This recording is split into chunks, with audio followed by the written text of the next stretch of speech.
Most of them are holding down a job, taking care of a family, putting meals on the table, and our caregiving on top of that. It's one more thing to juggle. It means less sleep, it means more stress, and people don't appreciate how much work goes into that. The most challenging thing is that caregivers don't really take the time to take care of themselves. And we're hoping today that with the tools of mindfulness, that will change. My hope for today is that the people who are here get three things. One is they just get a chance to have a day for themselves. It's so rare when you're a caregiver to just give yourself some time.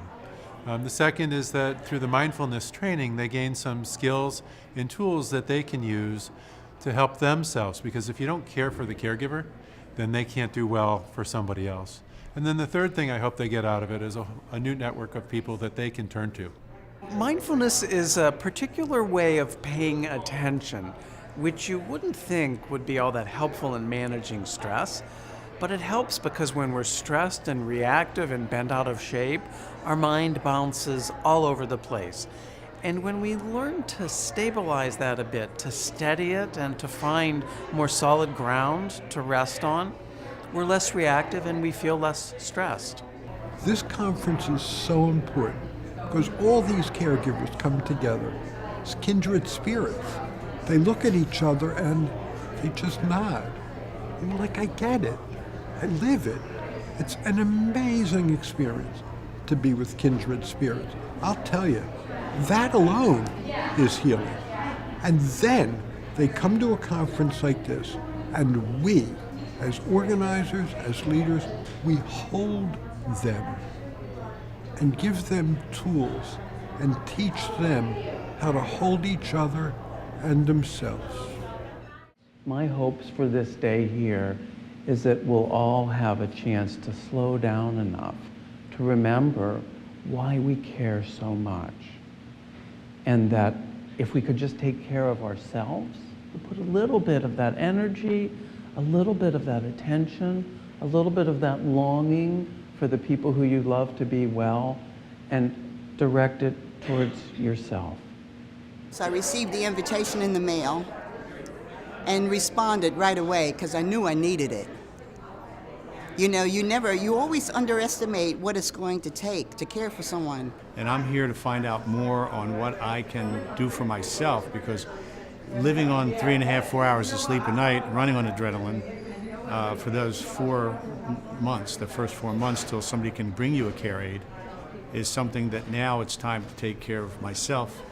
I'm Sia Ra, and I'm here today because my son is a resident at Inglis house. My name is Mick Shevchak, and I'm here to get more information about caregiving, because my daughter was just recently injured. Oh yeah, there are moments, you know, you have your crying moments, and you have just moments when you're sitting at home alone and you don't know what to do next. But then all of a sudden, you're at home now. So that caregiving becomes a lot different than having the nurses and the medication and everything else.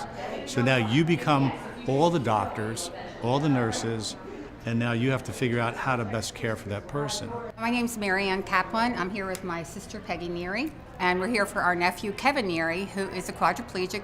My name is Ann Pellegrino, and I'm here because my son was in a car accident 2 years ago, which left him paralyzed from the neck down and on a breathing ventilator. It's very hard to table your emotions a lot of times in situations that get heated, and you have to remember that everybody's going through this.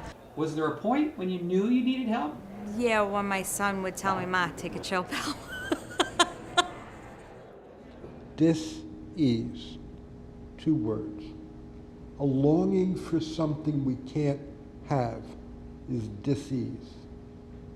And if you think about your own lives, the disease could be guilt, or helplessness, or remorse, or self-pity, or anger, or exhaustion, or the impulse to drop everything and run away. What I want to do is invite everybody in the room to take a breath and tell yourself, what are your areas of disease? Because that's where you suffer.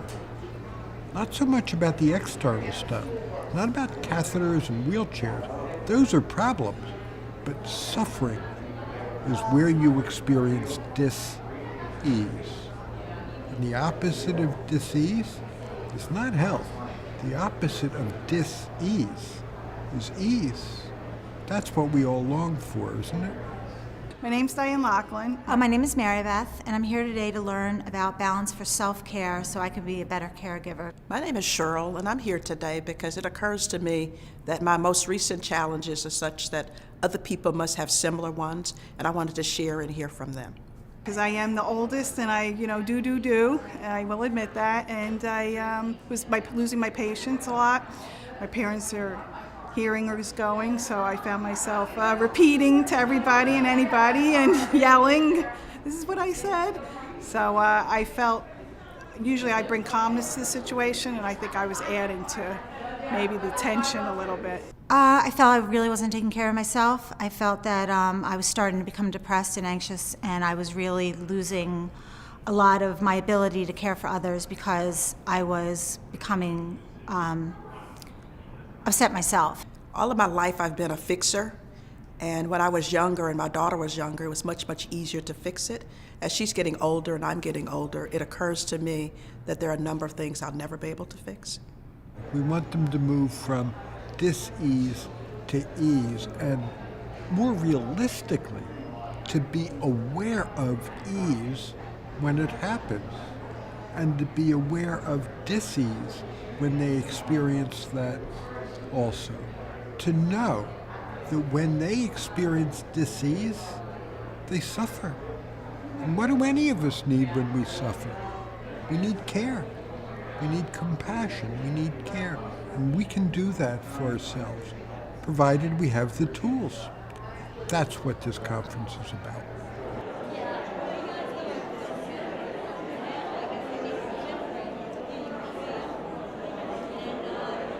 My name is Megan, and I'm here today because I'm a caregiver for my mom. My name's Lois Rossage, and I'm an occupational therapist. My name's Audrey Bird-Clothier, and I'm here because I have a son who's a high-level spinal cord injury. And sometimes you feel really alone, like you're the only person that can possibly figure this out, and nobody else is going through it. You just know that you're supposed to be nice and loving and giving all the time. And if you don't, you're guilty and you try harder. That's what you know about being a caregiver. Unless you come to something like this, you really feel very alone, and it's very easy to feel resentful or angry or, exhausted, all of the above at the same time. And 80% of our time, we talk to other people who have no idea of the things that you're going through. And this has been a safe haven for me because I can hear from and talk to other people who have similar challenges, and it makes my life seem a little bit more normal. That was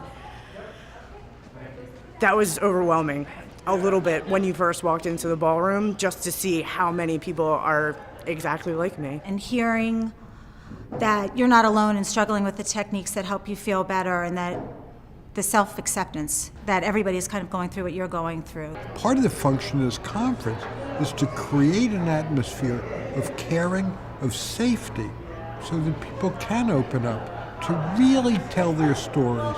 Not the narrative everybody tells about their life, but their internal stories about what's it like to be you. When we moved into the second meditation, where it was a little bit more intimate, there was less distraction, I actually had that feeling of personal space. Everything was very comfortable. I felt very safe. And I don't remember the last time I've had a moment like that. Very powerful. I have found that I've learned some different skills in mindfulness and the technique, and being able to really come back to my breath and help center. So I'm able to maybe use that to relax a little bit in situations that might be really uncomfortable. What I've been able to figure out is it's okay to focus a little bit on self, that it's all right to be of the moment and mindful of you. And much like on an airplane, if you take care of yourself first, it makes it a lot easier to take care of other people. And I think the magic is today is that so many caregivers coming together, you can have the conversation that you can't have with other family members, other friends. I just said to somebody, it's not something you talk about at a dinner party. What was reinforced for me is the importance of not isolating. This type of mindfulness and being able to help yourself so that I can take care of other people is what this is all about for me. This is teaching you a way to kind of step away from all this or kind of accept it, acknowledge it, and then that gives you some breathing room. The 20 breaths is simple, it's easy, you could do it anywhere, and it's not really that time consuming, and it forces you to focus instead of having all those voices in your head taking over. And to take a breath and realize that, you know, what I'm doing is a good thing. You know, I'm helping my family, and I enjoy doing it. Some of the socialization that occurred was really meaningful, and people saying I was where you were and this is what we did. So I feel more hopeful than I did in the past. To just somehow have a tool to help you cope with the overwhelmingness of it all. And you know, they say it's about taking care of yourself, and it is, but we don't know how to take care of ourselves. And this is one tool that I think will really bear a lot of fruit. Well, I'll tell you, the dream is to turn lives around, to have everybody in the room open their hearts, to leave here feeling more self-compassion, to have the tools to practice it every day, to have the interest to pursue this, to take a course in mindfulness-based stress reduction, or an online course, or buy books, or form a support group. That's the dream. It can change lives. It really can.